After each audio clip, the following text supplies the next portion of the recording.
Hello everyone and a very warm welcome to all our viewers. I am your host Pallavi Kulkarni. Today it's a pleasure to be with you again for another exciting and insightful panel discussion.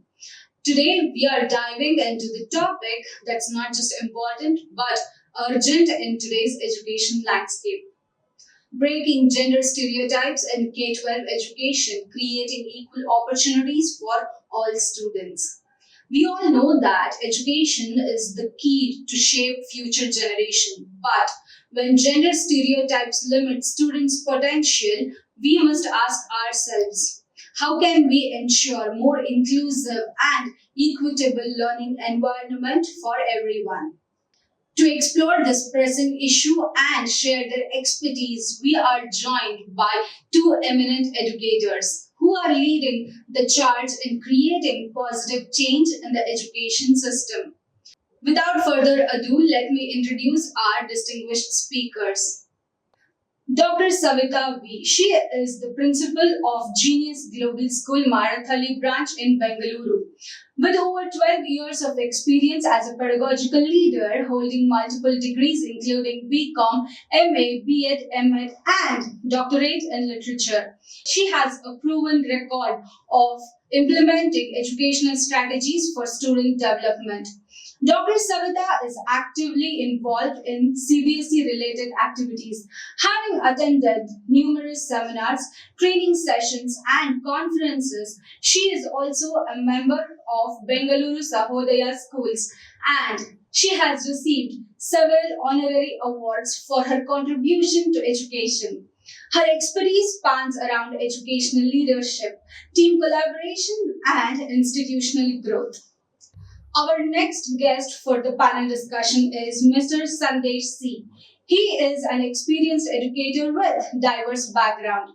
After earning his mechanical engineering degree from BIT in 2002, he has worked as a training engineer and assistant engineer at HAL's Ground Testing Center. Transitioning to education, he joined Green Valley English School where he taught English and maths before becoming principal in 2016.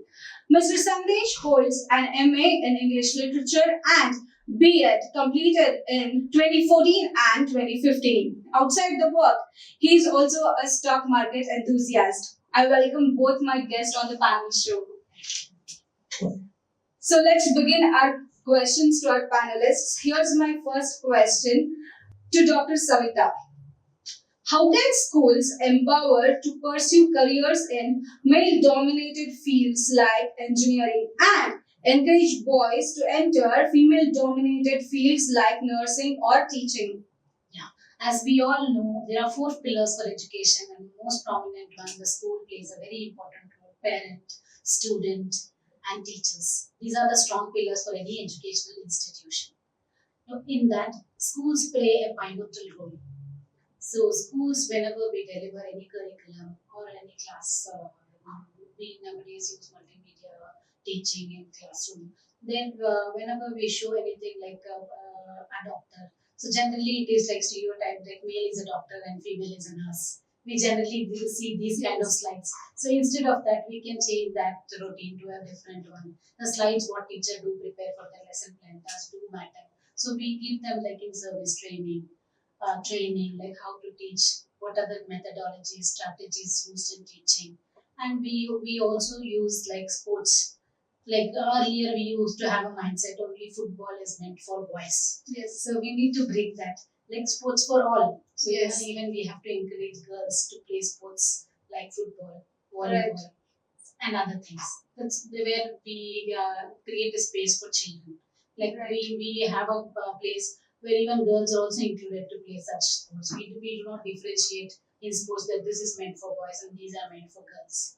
And we do orientation, like parents' involvement in various activities. And we do educate children, like how are they deal with the students, how with the peers, and we have a discussions going on in the schools. We need to understand like there should not be any gender type discrimination in the classrooms. So while talking about professions that are stereotyped with gender, talking about another gender, usually people who wants to pursue anything in creative and fashion industry, they think that those they are very much differentiated and cornered, and even parents do not encourage them to pursue these professions Yes. because they think that we see a lot of queer and transgenders and other genders, Yes. LGBTQ community in fashion and entertainment. Yeah, it's very much true. We need to create a barrier, like we need to understand, and we should tell the students and parents that there are professions that where even like you take an example of Manish Malhotra, a renowned fashion designer. You Yes. need to explain to the parent that there are careers now which even male can also do. There are like these fashion designing or the other designing was meant for girls. Now we need to set examples. Like we can give the examples of our alumni who have achieved greater things in life, or you can give an example of like Sudha Murthy, a best example I will tell you. Like in one of her interviews, she says that she studied in a college, engineering college. She was the first female, and was the only female in that college. True. So where there were no washrooms for girls, it was a boys' college, and it like she was the only one person that time to take up engineering. So we need to set such examples. Now she is a CEO of a big company. So we need to tell students that there are possibilities, even male or a female or a gender issues. Like even boys can achieve greater things in fashion designing or nursing. It's not only engineering for boys. We need to teach the children that there are possibilities. Our world is a big place now, so you have opportunities in various sectors. Yeah, that's a very advanced, thoughtful process to train students at a younger age. So my next question is to Mr. Sandesh. How does the visibility of women and gender diverse figures in textbook help break gender stereotypes, and what steps can schools take to ensure more inclusive representation?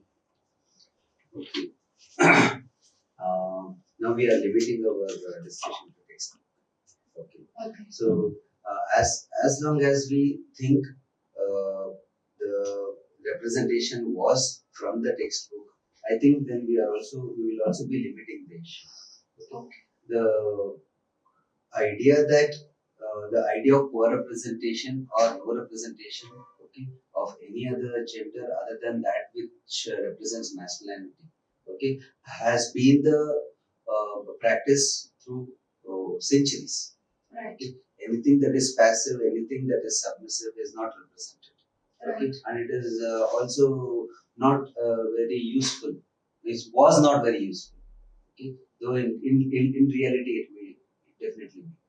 Now, yes, there is definitely a very poor representation or no representation of the other genders through our textbook. Now, the school will have to supplement to this. Okay, so if you ask, for example, most of our children today are highly empowered, okay, through knowledge and just extrapolating the present situation, the present representation contribution of women, Right. okay, and the present performance of girl children in our school, just extrapolating this back, okay, it is it is more of a common sense that this is a misrepresentation, Right. whatever is shown in history, and this fact should be brought, okay, through maybe a discussion, okay, but this is definitely consciously there at the back of all the minds of all girls and boys. Luckily, we are living in an age today where it is much easy, okay, to trigger this and make children to ignite this idea, okay, or that whatever has been represented is not true, okay, and there is something else to it, okay, and children will not be shocked or find it difficult to understand, so they take it like a duck to water. Yeah, so to add on to your point, recently one RTI file was raised where they said that even NCRT also mentioned, they addressed this issue that a lot of state boards, like a lot of South Indian states and a few North Indian states, they are lagging behind in representing women in their textbooks, and a lot of eminent educators and policymakers are willing to bring that change. So, how do you think that is? Do you think it is as a ray of hopes that is coming up for the future, future textbook or the syllabus that students gonna be reading? Okay. As a school leader, okay, I will look at the syllabus, the textbooks prescribed by the government, okay, only as one of the source of knowledge to my school. Okay, I think mostly it depends on how the school leader, the school management. Okay, if we whole and soul or our entire school curriculum year plan depends only on the textbook, then we are in trouble. We are always at the mercy of someone's decision. And But I think things are. yeah. And moreover that we are assessed, our children are based on the examination, rays of examinations and assessments. Though we have to focus on the textbook, but what is there in the textbook we need to show because it's a race of examination. But eventually it's the left on the teachers and the management. We decide like how are we rendering the chapters, as Savitha rightly said. It is all textbook, textual content we need to focus on.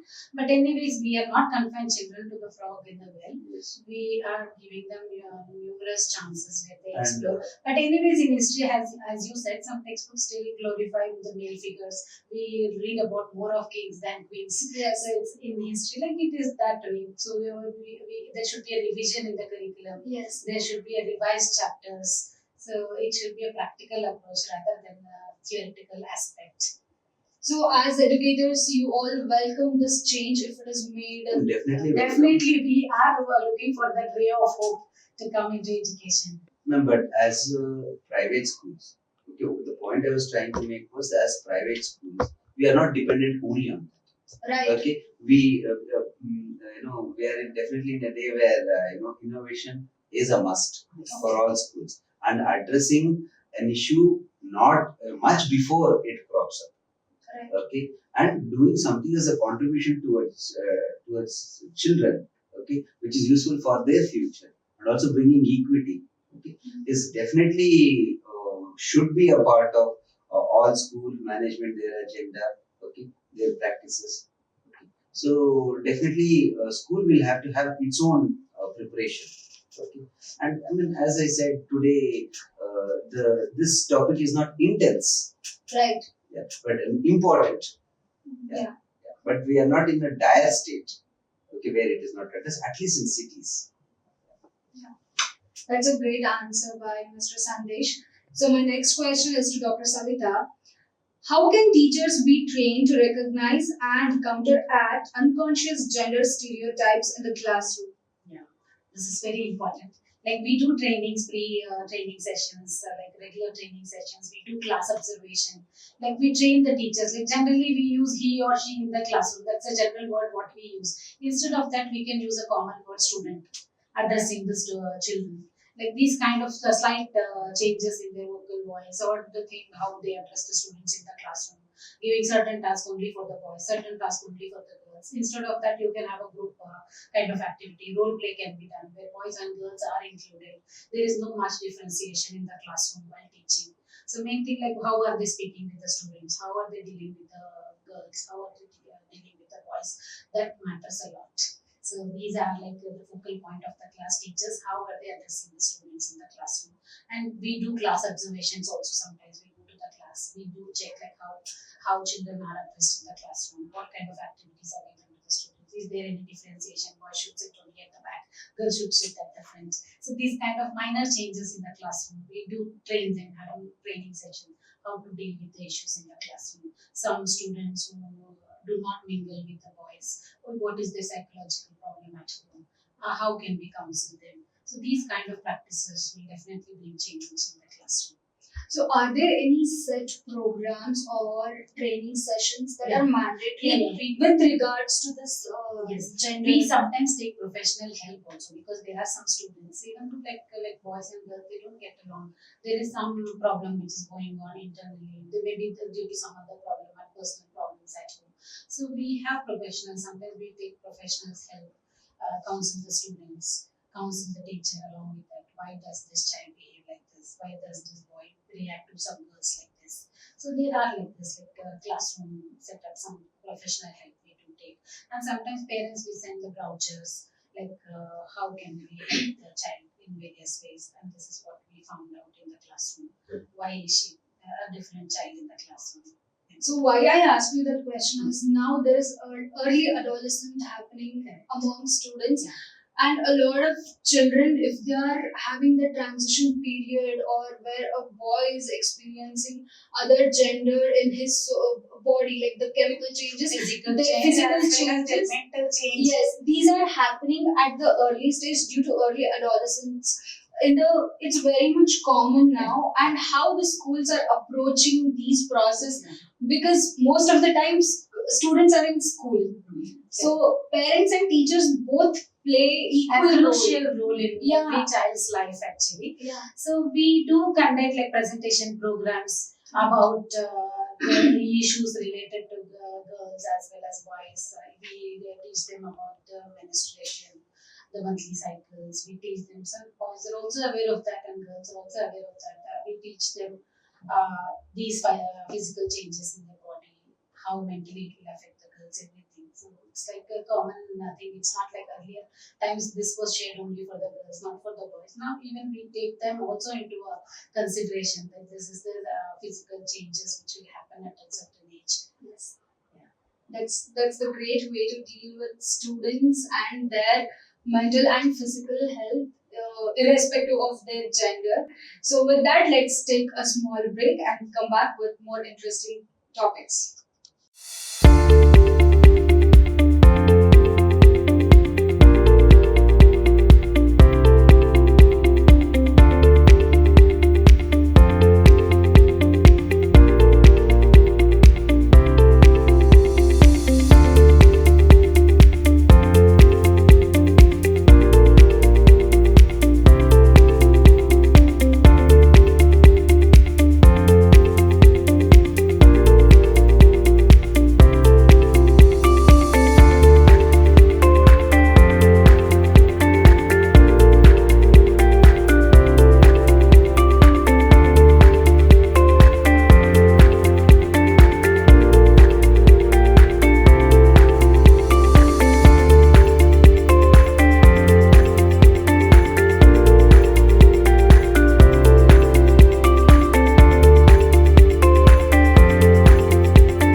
We are back with our panel discussion, and our next question is to Mr. Sandesh. How can school address the role of social media in reinforcing or challenging gender stereotypes and promoting positive gender expression? Social media gives very affirmative answers, affirmative solutions. Okay, and it may not really be a solution at all. Okay, it may be only in a context, but because social media wants to engage individuals. Okay, intensely for a very short duration, and most of the time the reels, the ads that come on social media tend to bifurcate, very harshly bifurcate the girl and the boy behavior. Okay, whereas in reality it may be the other way also. So first, school should definitely address the issue of social media, not just because it is gender. Even otherwise, okay, even otherwise, due to social media, the harms that children are exposed to, the hazards that children are exposed to. I have an example that one of the students, okay, of class 9, okay, a few years back, was getting message and counseling from an account who was, the name of the account was very anonymous. Okay, and this boy was always counseled by someone. Okay, what to do, what not to do, and this is a very dangerous place to be. Yes. Okay. Yes. So this is the schools definitely must address the impact of social media. Okay, not just because it is gender. Now coming to gender or any other issue, so social media acts as though it knows the answer. The influencers try as though they have been practicing, their grandfathers have been practicing, and they know the solution. That is how they pose. Yeah. Okay, Right. but it only is to a context. True. And by the time we realize the context, we would have applied it, and that is the danger of social media. And the same thing with the way it portrays men and women. As though woman is always someone who is doubting. Woman is always someone who takes more time to dress. Okay, Right. and maybe it can be the other way also. True. Most often it is definitely the other way also. Yeah. So this accommodation. Okay, Yeah. if a school does not bring. Okay, so definitely this has to be debunked. Okay. Okay, and girls and boys must be made to think. Okay, otherwise, one or two individuals will take it to another, extreme. Okay, and make it a belief. Right. Okay, as far as social media, and we have to make children very early in their schooling to think in gray, Right. not in black and white. Okay, because that's what that is what leads them to be manipulated. Okay, with using a certain words, using a certain context of history, using a certain incidents. Okay, and then you have their undivided attention and also their acceptance. Okay, so we will have to make children that see there is no right. It is not that everyone is right all the time. Yeah, so we will have to make them read in between lines. Okay, so that we will be able to manage the effects of social. That's really a great answer, sir. So my next question is again to Dr. Savitha. How can schools educate parents about gender biases and stereotypes and engage the parents in promoting gender equality at home and in the community level? This is one very important aspect. Parents, see, we do have control on students, we do control on teachers. This aspect, parents, like individually, each person has their own perception. Right. We need to address that issue. We need to change their mindset, their personal problems, or maybe at home, their environment. It's very, very difficult. It's a challenging part because they come from various backgrounds, their cultural problems at home or something like that. They have an assumption on the boys, on the girls, or some similar kind of. To change that mindset, we do orientation for the parents. We call our alumni who has achieved creative life. Many times PTMs, parent teachers meet, we do conduct periodically, we do conduct parent teachers meet. Many times I have addressed the issues. The child is very good in some creativity, very good in creating things. You give something waste, the child does beautiful things. Okay, and otherwise, whether it's the now social media is gaining more important. The child is excellent in doing all those things, the social media or the YouTube content or something. Whenever we call for the meeting, sir, your child is good in creativity. Encourage in them. No, my child, I want my son to study engineering. No creativity. We do tell them examples. No, your child's ability is different. Your child is a fish which can swim in water. Please don't send your child for a running race. Parents need to understand what is the child's capability. So if the child is very good in creativity, so they have to encourage in that part. So that is the most challenging. Initially, I had to sit with the parent, tell them the child's potential is different, and it is okay. Now world is different. The child selects any particular field, whether it's cooking. Earlier, cooking was meant for girls. Right. Only mom should cook, father should go and earn money. Now it is not like that. We need to take the examples of Sanjeev Kapoor. So he is earning in lakhs. So there are professions. It is not meant for women or it is not meant only for men. It is the interest of the child we need to develop in the class. Whether if the child is can create something in creativity or wants to be a fashion designer, as Isha told, or the child is very much into, the boy is very much interested towards cooking. So we need to encourage the child in that part. We need to tell the parent your child's strength is in this.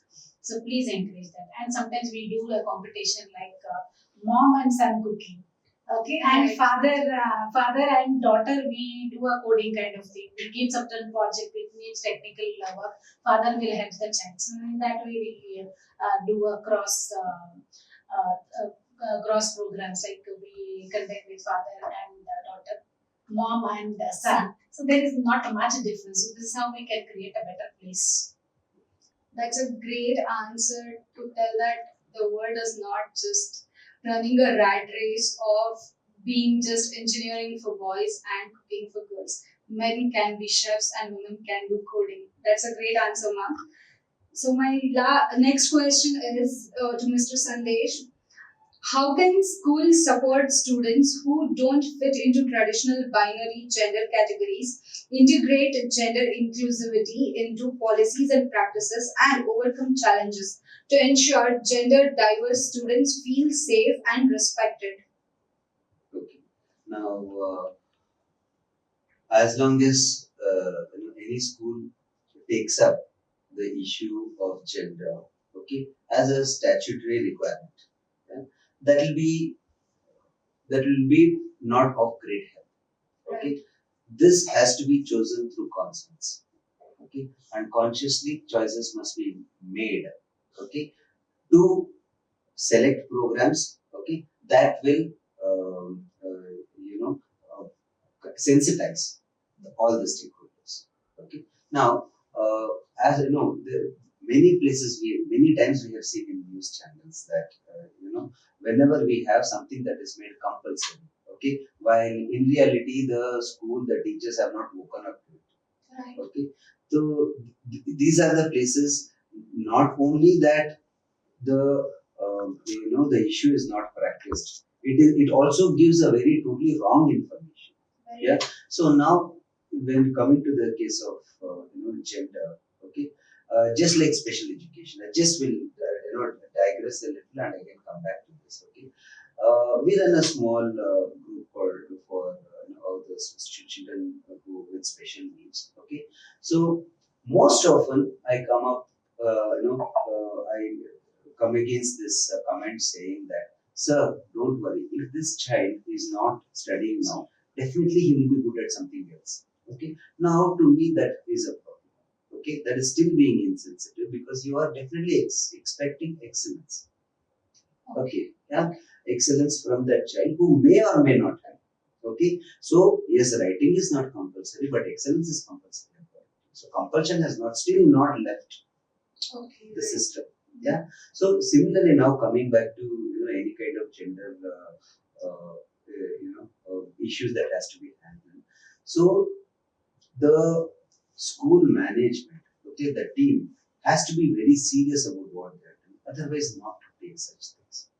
Okay, because you will be counterproductive and you will actually be harming the individuals, the stakeholders who are supposed to benefit out of your policy. Okay, inclusivity, in reality, inclusivity is not a choice. Okay, it is compulsory. But in places where they are not sensitized, okay, inclusivity in such places actually harms the individual who is supposed to benefit. Okay, let us say we have a third gender in this. Right. Okay, now the question is which restroom that the child use. Let us say the children know about this. Okay, know about the physical condition of the child. Right. Okay, now as a school we can sensitize. Okay, so there is another approach to this that children tend to make jokes, tend to make mockery, tend to these are the children who have to be sensitized and who have to be taken to a level of awareness, greater awareness. Okay, but we cannot have a hard rule that no, you're not supposed to laugh. No, you're not, because it's a progress. It is a training for them as well. It's a progress for them as well. Even as individual, it's a growth for them as well. Okay, as it is for this child. Right. Okay, yeah. So as an institution, making such practice as a part of your school, okay, has to be very consciously selected. It cannot be something that's statutory. Okay, something that everyone is doing. Like I will have to submit this document. This documentation must be in my school. Okay, let it be. Yeah. If it's not practiced, If it is not practiced, practiced to the true spirit, yeah, it should not be. right. Yeah. I think mentioning about the third gender at the school is very much important because not many are aware of that concept at all, and a lot of students face problem at their family level, and then they come to school and they face this, and we have seen a lot of people fleeing away from education, getting deprived of all the necessary needs of life just because they belong to the third gender. I think, as you told, it is very important to create that gray area to bring a lot of awareness. See, whether it is a girl or a boy, Yeah. okay, however open we are as a society, okay, however open and open, such panels and discussions, how much ever we speak, it is extremely difficult for an individual to discover the gender identity being exchanged. Yes. Okay, next to impossible. Okay, so this is this is where just imagine a teenage discovers a teenager discovers Yes. something like it's going to be traumatic. He is going to throw away his literature and math totally. Very true. Okay, now he is a very big subject for him to understand. Very true. Okay, and now this has to be overcome against shame, against stereotypes, against stigmas. Okay, so this compulsory. So we cannot I am going to talk today. I'm going to teach you all about the third gender. You're not going to laugh. This cannot be the approach either. We need to bring Yeah. the clarity and Yes. transparency among students that this is natural, this is the thing that we all need to accept as a society. I think that will bring more inclusivity and equity rather than telling that, oh, that is third gender, oh, that is women. You need to give respect. Yes, No, yes, it yes. should come like they are also. Come within. Yeah, They're like us. yeah, they're just another Agree. humans who are going to live with us, and Yes. we need to accept it Yes, as yes. it is. Yes, yes. Just like us. Yeah. Yeah. That's a great answer, sir. So my last question is to both of you. What policy level changes are necessary at the state or national level to ensure that gender stereotypes are actively dismantled within the K-12 education system? Like in our country, like we've already come across various situations every day we read in the newspapers, bullying, harassment, how girls are treated in colleges, harassment, and stringent policies, stringent measures and policies should be done. A strict compliance for all these things. Then we can grab certain these kind of news in the newspaper. We come across like how girls are treated in colleges, bullying, harassment. There's some stringent measures to check all these things. And even as I initially said, our curriculum need to be revised. Like we all in history or major lessons or chapters, we see that male figures are glorified. Some revised chapters in the curriculum. There we don't differentiate about female or the male figures. So some revision in the curriculum is definitely need for the hour. And as CBSE has already introduced some training sessions, so such more training sessions for the teachers. All these things, if that is a part of the education system, we will see the change. So what about you? My take is, I think, more or less same. Yeah. Now, what is happening is in the school academic year. Okay. So all these programs are important. Okay, and so is the academic, progress of every child. Okay. So in this more than policy decision, I think a lot of cooperation is needed from the boards. Yeah. Most of the times, academics happen, okay, with these such very important programs as compromise. Okay. Yeah. There should be a policy, okay, where these programs are not compromised. Okay, because academics tomorrow, yes, there is a place, there is time, there is a venue. We are in the world of information. If I want, definitely I can learn and get certified. Okay. But these sensitizing programs, this peer group, let us say of class 10, all are 15-year-old boys and girls. Where else do you get except schools? Right. That is a great opportunity for these type of issues to be addressed. And this, again, you may not get. Right. So I think, for me, I think the syllabus is always a very pain point. Okay, where that can be compromised because for this. Right. Okay? Because these are the issues. It is not only for the sake of third gender. We will be wrong if we think. Yeah. Our sensitizing is not only for the third gender. Okay, even if, by totally stereotyping men, women, we are also stereotyping. We are also creating problems for men who or women. Okay, who may not be in those stereotypes. Who may be different from the rest. Okay, whose needs are different, whose expressions are different. Okay, so and few further in life, it is a need for everyone. Okay, and the empowerment will not get when we need it. Okay, except in school. That's two beautiful answers and perspectives that we have got. I extended my heartfelt gratitude for both of you for coming here and sharing your valuable inputs and churning thoughtful panel discussion. So we look forward to having many more panel discussions with you both in the future. Thank you. Thank Thanks you so for much. the It was a pleasure meeting you all. Thank you so much. Thank you. Thank you. That's all for today's engaging panel discussion. Feel free to reach out to us for any queries. We would be happy to answer all of them. For more such videos, visit our website www.theENN.com. Don't forget to like, share, comment and subscribe to the video. Thanks for tuning in. This is your host Pallavi Kulkarni and we'll see you next time.